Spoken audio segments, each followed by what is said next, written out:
Tuhan memberi berkat, tetapi itu tidak cukup untuk membuat kita menengadah kepadanya. Sering kita terlena dengan setiap berkat yang diberikannya kepada kita. Karena itu jangan mengeluh, kecewa dan marah apabila jika dalam hidup kita, Tuhan sering menjatuhkan batu pergumulan dan penderitaan kepada kita.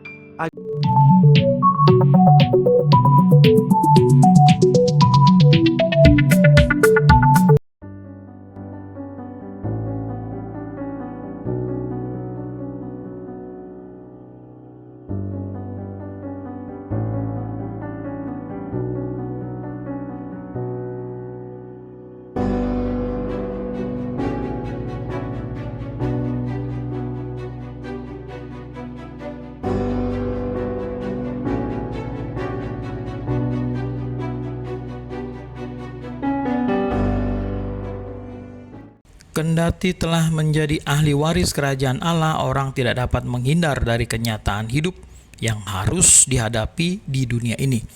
Inilah pemahaman Paulus.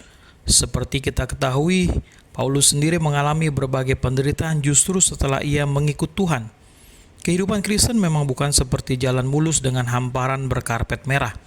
Namun ia juga menyadari sepenuhnya bahwa penderitaan yang dialami saat itu tidak dapat dibandingkan dengan kemuliaan yang akan datang. Inilah pengharapan yang dapat membangkitkan iman dan sukacita seorang Kristen. Karena tanpa pengharapan akan kemuliaan, betapa tragis kehidupan orang Kristen. Orang Kristen memiliki Roh Kudus yang berdiam di dalam dirinya. Di tengah pergumulan dan penderitaan hidup, Roh Kudus menjadi garansi akan berkat yang akan diterima oleh anak-anak Allah.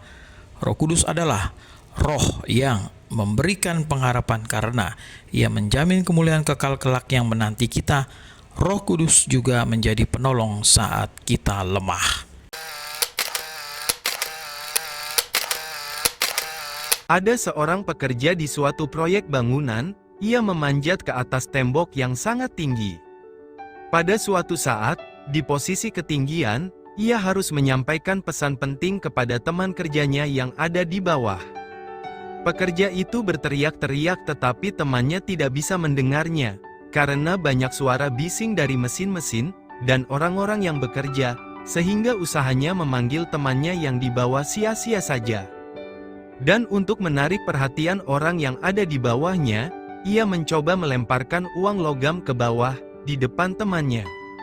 Temannya berhenti bekerja, lalu mengambil uang itu dan kembali lanjut bekerja. Pekerja itu mencoba lagi, tetapi usahanya yang kedua pun memperoleh hasil yang sama. Tiba-tiba ia mendapat ide, ia mengambil batu kecil, lalu melemparkannya ke bawah ke arah temannya.